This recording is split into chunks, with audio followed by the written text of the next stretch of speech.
तो आइए दोस्तों, कुछ टीएमए के क्वेश्चन के बारे में जानते हैं। मोस्ट ऑफ द स्टूडेंट के टीएमए के बारे में कुछ इस प्रकार के क्वेश्चन होते हैं। क्वेश्चन 1, टीएमए सबमिट कर दिया पर उसका स्टेटस कैसे जाने कि टीएमए सबमिट हुआ या नहीं। क्वेश्चन 2, टीएमए सबमिट करने की लास्ट डेट कौन सी होती है। क्वेश्चन 3, टीएमए सबमिट कहाँ करना होता है। क्वेश्चन 4, मेरा रजिस्ट्रेशन 2 साल या 1 साल है या 3 साल पुराना है, तो मुझे कौन से टीएमए सबमिट कराने होंगे। तो आइए जानते हैं इनके जवाब बारी बारी से। तो क्वेश्चन 1 था कि टीएमए सबमिट कर दिया पर उसका स्टेटस कैसे जाने कि सबमिट हुआ है या नहीं। तो दोस्तों उसके लिए सबसे पहले आपको NIOS की वेबसाइट पे जाना है। वेबसाइट पे जाने के बाद आपको जैसे नीचे जाएंगे तो यहाँ पे आएगा स्टूडेंट इन्फॉर्मेशन सेक्शन है, यहाँ पे क्लिक करना है। क्लिक करने के बाद स्टूडेंट इन्फॉर्मेशन सेक्शन में यहाँ पे आपको मिलेगा ट्यूटर मार्क असाइनमेंट का एक सेक्शन। यहाँ पे आपको स्टेटस के लिए tutor mark assignment 2016-17 and status यहाँ पे लिखा हुआ है, यहाँ पे क्लिक करना है। जैसे आप क्लिक करते हैं यहाँ पे आपको स्टेटस ऑफ टीएमए दिखाई देगा। यहाँ पे सेकेंडरी का स्टेटस है और सीनियर सेकेंडरी का टीएमए का स्टेटस है। जैसे आपको सीनियर सेकेंडरी या सीनियर सेकेंडरी किसी पर भी क्लिक करते हैं तो आपको कुछ इस तरह की विंडो ओपन करके मिलेगी। यहाँ पे आपको अपना रोल नंबर डालना है और रोल नंबर जैसे ही आप यहाँ पे डालते हैं और सबमिट बटन दबाते हैं आपको आपके टीएमए का स्टेटस मिल जाएगा।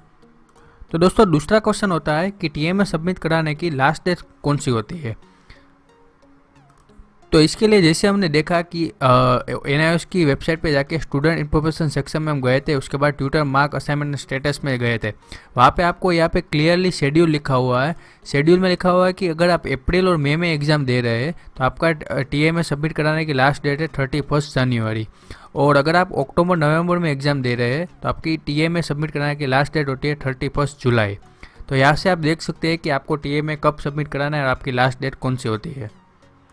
तो तीसरा क्वेश्चन होता है कि टीएमए सबमिट कहाँ कराना होता है। तो अगर आपका स्टडी सेंटर एक्टिव है तो आपको बाय पर्सन स्टडी सेंटर पे जाके टीएमए सबमिट कराना होता है। और अगर आपका टीएमए सेंटर परमानेंट बंद है या फिर अस्तित्व में नहीं है तो आपको रीजन सेंटर में जाके बाय पोस्ट सबमिट कराना होता है। और चौथा क्वेश्चन होता है कि कौन से टीएमए सबमिट कराने होते हैं। या तो फिर मेरा रजिस्ट्रेशन 2 साल या 1 साल या 3 साल पुराना है तो मुझे कौन से टीएमए सबमिट कराने होंगे। तो आपको इसके लिए NIOS की वेबसाइट पे जाना है, फिर स्टूडेंट इन्फॉर्मेशन सेक्शन में tutor mark assignment and status में जाना है। और यहाँ पे आपको नीचे दिया गया है कि टीएमए कौन से आपको सबमिट कराना है वो दिखा है। अगर आप 1 साल 2 साल या 3 साल पुराने हैं फिर भी आप जिस साल एग्जामिनेशन देने वाले हैं उस टाइम पे यहाँ पे जो भी टीएमए होते हैं वो आपको सबमिट कराने होते हैं। NIOS हर साल नए टीएमए पब्लिश करती है, तो जिस साल आप एग्ज़ाम देने वाले हैं उस साल के यहाँ पे टीएमए होते हैं वो आपको नए टीएमए सबमिट कराने होते हैं। तो यहाँ पे सेकेंडरी के टीएमए दिए हुए हैं 2016-17 के, और सिमिलरली नीचे सीनियर सेकेंडरी के टीएमए 2016-17 के दिए हुए हैं।